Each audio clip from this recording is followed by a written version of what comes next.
लगाया, ऐसा वृक्ष लगाया घर में, ऐसा वृक्ष लगाया। मिले मसीहा लगा के देखा, राम से बात कराया, ऐसा वृक्ष लगाया घर में, ऐसा वृक्ष लगाया, ऐसा वृक्ष लगाया घर में, ऐसा वृक्ष लगाया।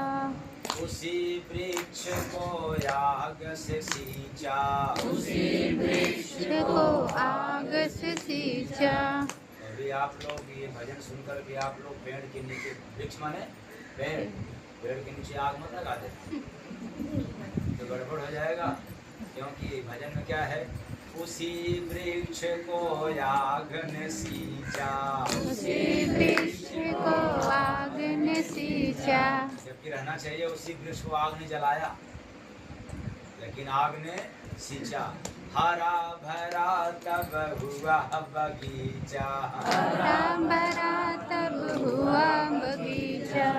फला तो देखा मोती मानिक, पल में धनी बनाया, ऐसा वृक्ष लगाया घर में, ऐसा वृक्ष लगाया, ऐसा वृक्ष लगाया घर में, ऐसा वृक्ष लगाया।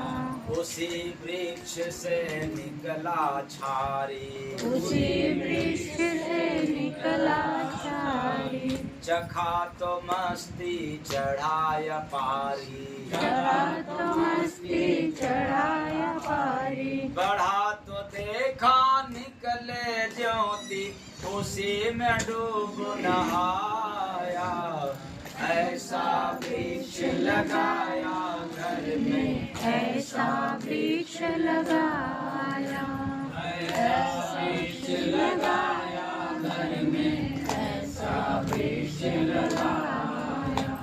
उस वृक्ष का नाम अभी बता दें कि भजन पूरा हो जाने के बाद, पूरा हो जाने के बाद कैसा वृक्ष है जो घर में लगाया और इतना फल देने वाला। तो ऐसा वृक्ष न रहता डाली, ऐसा वृक्ष न रहता डाली। चढ़ा न कोई कभी मवाली, चढ़ा न कोई कभी मवाली। चढ़ा तो देखा सीन यतुबा, दिल में वहीं बसाया, ऐसा वृक्ष लगाया घर में, ऐसा वृक्ष लगाया, ऐसा वृक्ष लगाया घर में, ऐसा वृक्ष लगाया। डाला वृक्ष में जिसने पानी, डाला वृक्ष में जिसने पानी। बिन पन्ने का लिखा कहानी, बिन पन्ने का लिखा कहानी। ऐसा कभी होता है क्या? कहानी भी लिखना है लेकिन पन्ना, कोई किताब नहीं, कोई कॉपी नहीं, लेकिन कहानी लिख गई। तो जय गुरु बंदे लगा तो पाया, सबका भेद जनाया, ऐसा वृक्ष लगाया घर में, ऐसा वृक्ष लगाया, ऐसा वृक्ष लगाया घर में, ऐसा वृक्ष लगाया। अब हम लोग समझ लें वृक्ष के बारे में। वो कैसा वृक्ष है जो हम लोगों ने घर में लगा दिया तो राम से बात कराया, यानी भगवान से बात कराया। तो उस वृक्ष का नाम आप लोग जानते हैं?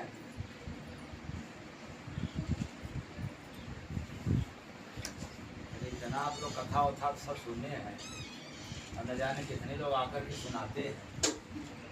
हाँ? कहीं उल्टी बात तो सुनने को मिलता ही नहीं होगा।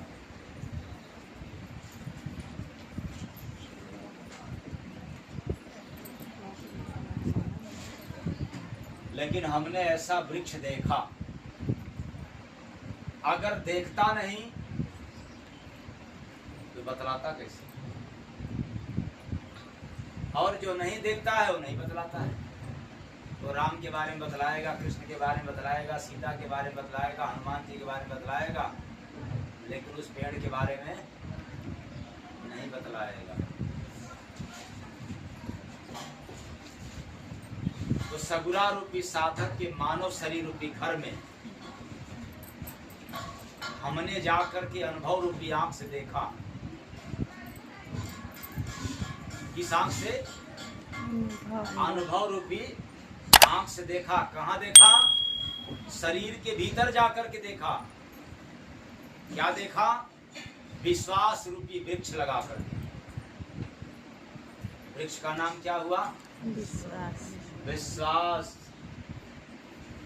तो आप लोग कहोगे ये तो बड़ी आसान बात है, बोल के भी मत कहना कि बहुत आसान बात है।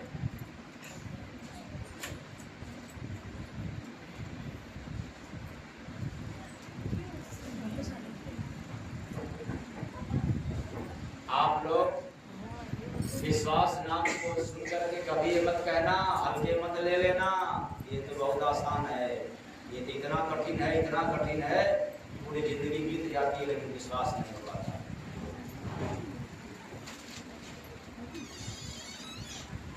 तो कैसे? इस पर मैं चैलेंज करता हूँ। क्या चैलेंज करता हूँ? अगर तेरे पास विश्वास है तो खुदा के जहां तुम बैठे हो उसी जगह स्वीकार करो, उसी जगह याद करो, तो मैं जानूं कि तेरे पास विश्वास है। लेकिन तू तो मंदिर जाता है, तू तो तीर्थ जाता है, तू तो काशी जाता है, मथुरा जाता है खोजने के लिए, तू तो व्रत उपवास करता है, तू तो हवन यज्ञ करता है। तुझे भरोसा ही नहीं है कि भगवान तो मैं जहां हूं उसी जगह। मंदिर में शंख और घंटे बजाता है, सोया हुआ है खुद और भगवान को जगाने चला। इतना इससे काम नहीं चलेगा। भूखे को रोटी दे नहीं सकता और मंदिर में तो 56 भोग लगाता है। अरे अंधेरा तो दिल में है और दीपक तो मंदिर में जलाने के लिए जाते हैं। अंधेरा कहाँ है? दिल में। और दीपक कहाँ जलाने के लिए जाते हैं? मंदिर में। इसलिए मैं कहता हूँ सारे संत महात्मा कहकर चले गए, पहले अपने घर में दीपक जला करके तब मंदिर में दीपक जलाना चाहिए। पहले अपने भीतर की अंधेरा को मिटाना चाहिए, उसके बाद फिर मंदिर का अंधेरा मिटाएं। तो जिसने अपने भीतर का अंधेरा मिटाने का प्रयास किया वो महान कार्य किया, वो श्रेष्ठ कार्य किया, प्रधान कार्य किया। और जिसने मंदिर मस्जिद का अंधेरापन दूर करने को लगा वो कर्म किया, लेकिन महान कर्म नहीं किया।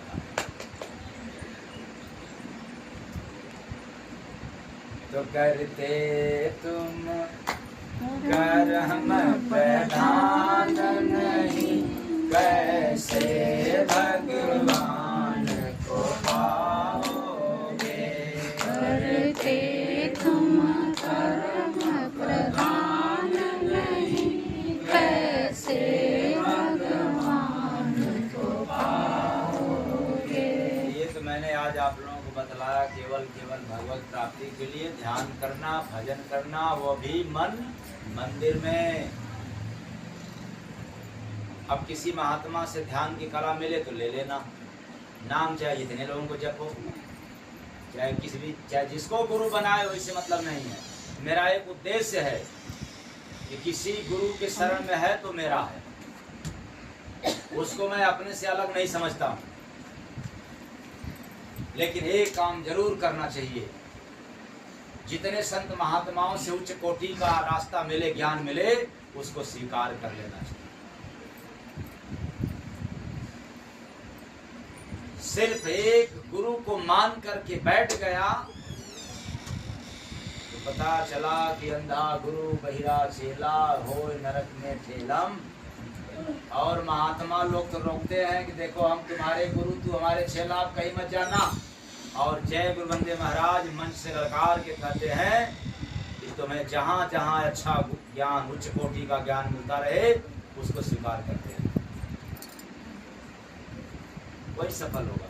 कुछ लोग भड़काते हैं, कहते हैं कि पतिव्रता नारी एक होती है कि दो होती? एक होती, यानी एक पति को मानने वाली। तो कहाँ से पति हो गया? तो गुरु है कि पति है? ये उदाहरण नहीं चलेगा। ये उदाहरण दे दे करके भ्रम जाल में डालते हैं। हो सकता है तुम ही अंधा गुरु हो, तो अब अंधा गुरु को मान जाए कि यही हमारे पति है, तो कथा बेकार हो जाएगी। इसलिए जितने अच्छे अच्छे ज्ञान मिले, रास्ता मिले, उसको स्वीकार कर लेना चाहिए। वैसे जैसे महात्मा बुद्ध जब राज दरबार से निकले, न जाने कितने आश्रम, कितने महात्माओं के पास गए, और सबसे थोड़ा थोड़ा ज्ञान मिलता गया, और उस ज्ञान का अमल करते करते करते पहुंच गए बिहार प्रदेश के गया में। और सभी के ज्ञान का पालन करते हुए, अनुभव करते हुए, अनुकरण करते हुए, और एक बार पीपल पेड़ के नीचे बैठे और उनको प्रकाश मिला, फिर वो बुद्ध हो गए।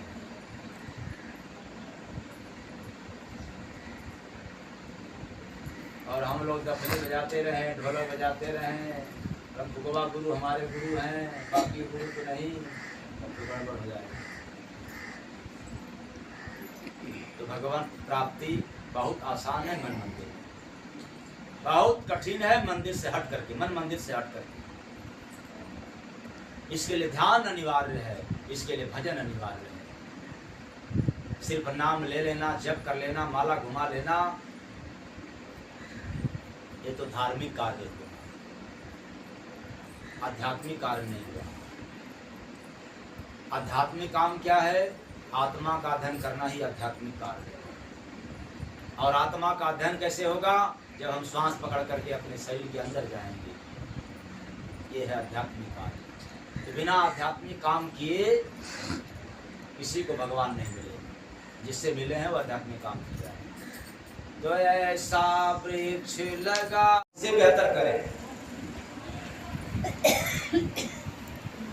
इसका मतलब क्या है? मैं क्यों कह रहा हूं? समाज में सभी लोग कहेंगे कि आप अच्छे काम करो, बेहतर काम करो, सुंदर काम करो। यह भी कर्म है उनके लिए, लेकिन यह भी कर्म सत्य है। ये कभी नहीं चाहेंगे कि मेरे से भी अच्छा बेहतर हो। यह भी कर्म है। सभी लोग कर्मों के मगर जाल में बंधे हुए। हम लोग वही कर्म करते हैं जिसे बंधना है, हम वो कर्म नहीं करते हैं जिससे मुक्त होना। इसलिए भजन में ये आया है लाइन, एक लाइन, करके तुम कर्म प्रधान नहीं, कैसे भगवान को पाओगे।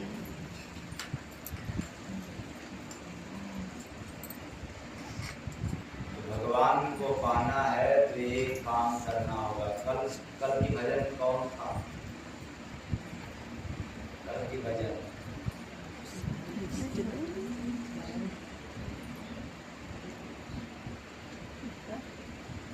हरि नाम भजने नहीं तो पछताएगा, हरि नाम भजने नहीं तो पछताएगा। अच्छा, ये क्यों नहीं कहा गया? धन गुण कमा लो, धन खूब कमा लो, नहीं तो पछताएगा।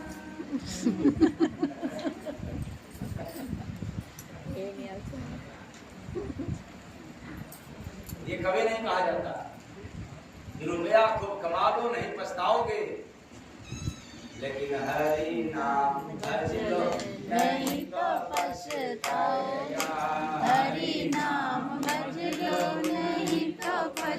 पछताएगा। आएगा बुढ़ापा बंदे पता चल जाएगा, हरि नाम भज ले नहीं तो पछताएगा।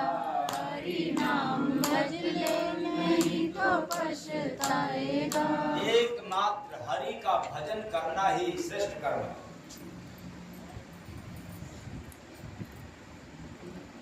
मतलब भगवान का नाम ले रहे हैं, ये कर्म है,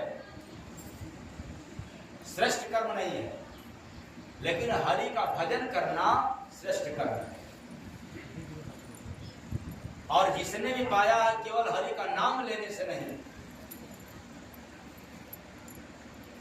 इस संसार में जो भी पाया है प्रभु का अनुभव या प्रभु के बारे में जाना है, तो नाम लेकर के नहीं, हरि का भजन करें।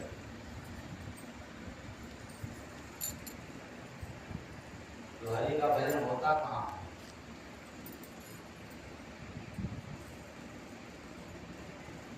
हरि का भजन होता है मन मंदिर, शरीर के भीतर होता है। तो फिर कैसे शरीर के भीतर करें, यह पता नहीं है।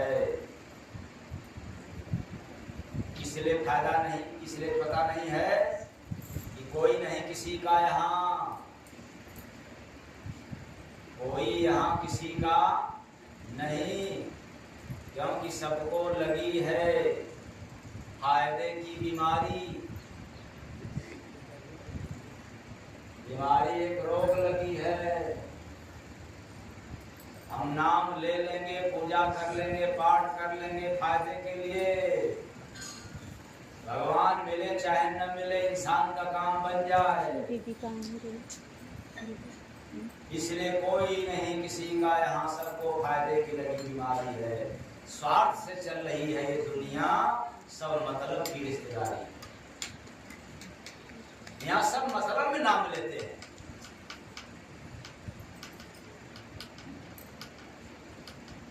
अपने लिए नाम लेते हैं, लेकिन कोई भगवत प्राप्ति के लिए, कोई साक्षात्कार के लिए, कोई उनसे मिलने के लिए नाम नहीं।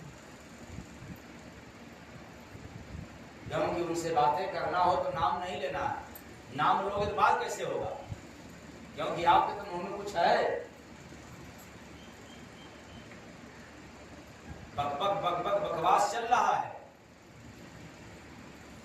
और भगवान से बातें करना है, भगवान से मिलना है, और इधर कुछ कुछ बोल रहे हैं।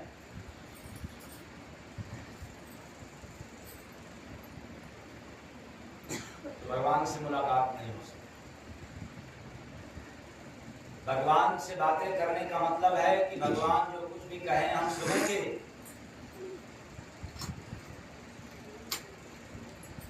और ये तब होगा जब हमारी बोलती बंद हो जाएगी,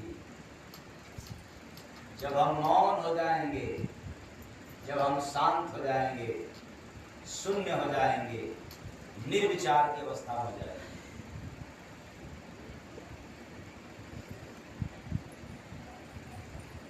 अब वह निर्विचार कैसे हुआ?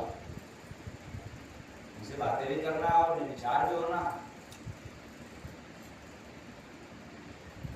वह भी व्यवस्था अपने मन के अंदर है, मन मंदिर में।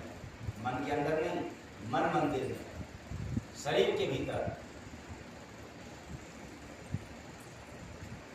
लेकिन ये तब होगा जब हम प्रधान कर्म करेंगे, महान कर्म करेंगे। अब थोड़ी सी बात और समझ लिया जाए, जो भगवान है वो हर जगह व्याप्त है। ऐसा कोई जगह नहीं है जहां परमात्मा न हो। हर कण कण में भगवान है। ऐसा कोई कण नहीं है जिसमें भगवान न हो। तो हम लोगों को दिखता क्यों नहीं? आप लोग बड़े प्रेम से कह सकते हैं, बड़े विश्वास के साथ आप पूछ भी सकते हैं कि जब भगवान कण कण में है, ऐसा आप कह रहे हैं, या वेद पुराण जो भी बतला रहा है, तो फिर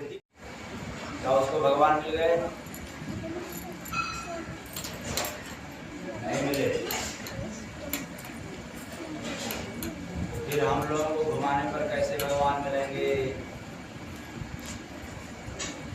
कर्म के नाम पर धंधा, और कर्म के नाम पर हर इंसान अंधा हो गया। इसलिए हम लोगों ने पूजा किया, पाठ किया, तीर्थ किया, व्रत रखा, हवन किया, यज्ञ किया, मंदिर में गया, मस्जिद में गया, कहीं भी गया, कोई भी काम किया, एक कर्म है,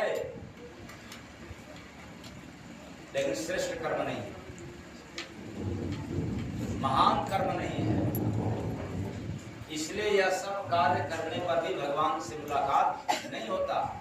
और यही लोग, ऐसे ही लोग बदनाम करते हैं, कहते भगवान मिलते हैं क्या? ऐसे ही लोग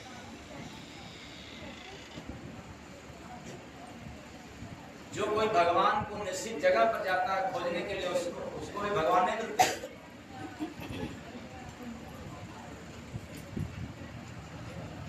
भगवान तो सिर्फ एक काम करने से मिलते हैं, श्रेष्ठ कर्म, मुख्य कर्म, प्रधान कर्म, शुभ कर्म। तो दिन भर हम लोग कर्म करते हैं, लेकिन शुभ कर्म नहीं करते। और गोस्वामी दास जी रामचरितमानस में क्या प्रमाणित किया? कर्म प्रधान विश्व करी राखा,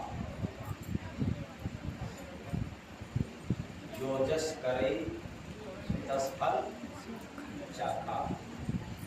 इसका मतलब क्या हुआ? आप जैसा करोगे वैसा पाओगे।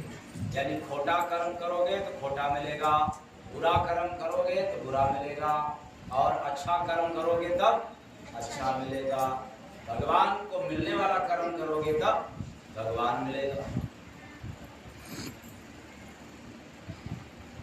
इसलिए हम लोग कर्म तो करते हैं, लेकिन भगवान को मिलने वाला कर्म नहीं करते।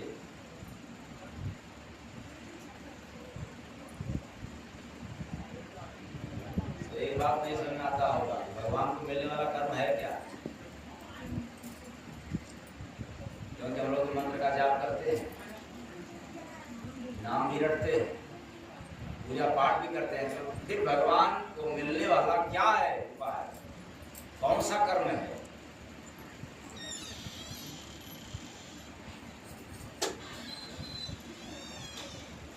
काम तो बड़ा सरल है, इतना सरल है कि इसके जैसा कोई सरल काम नहीं। और एक सरल काम को छोड़ करके हम लोग हजारों काम करते हैं। जैसे अब ये काम है, कर्म है, निंदा करना क्या है? ये कर्म है कि नहीं? निंदा करना कर्म है,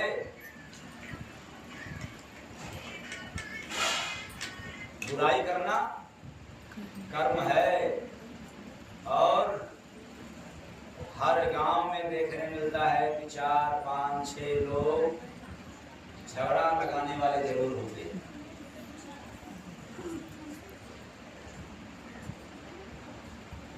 क्यों? मेरा मानना है कि जम्मू देश में नहीं होती, यहाँ भी है, हर जगह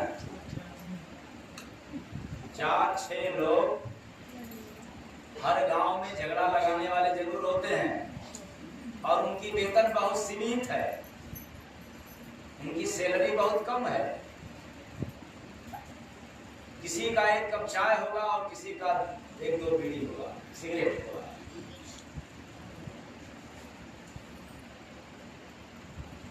या किसी का सुर्खी भी होगा।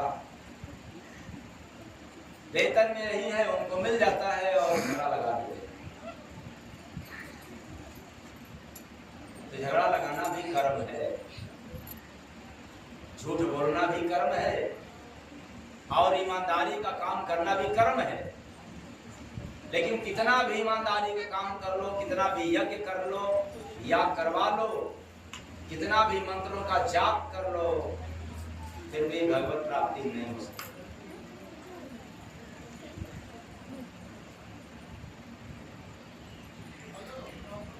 अगर कोई आदमी अपने आप को बहुत बुद्धिमान बन रहा, बहुत ज्यादा चतुर बनता हो, उसको भी भगवान नहीं मिलते।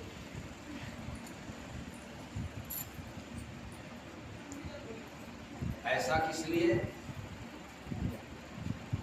कि बुद्धिमान वो नहीं होता जो केवल बोलना जानता है, क्योंकि बुद्धिमान जहां भी रहते हैं केवल बोलना जानते हैं। लेकिन प्रमाण मिलता है कि बुद्धिमान वो नहीं होता जो केवल बोलना जानता है। असली बुद्धिमान तो वही है जिसे पता है कहाँ चुप रहना,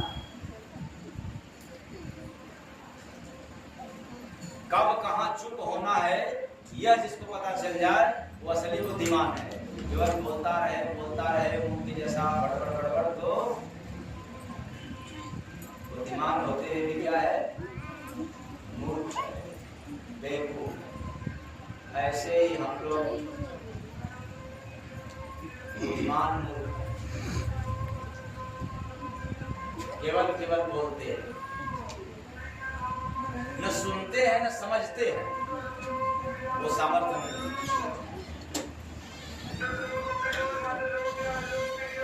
इसलिए आज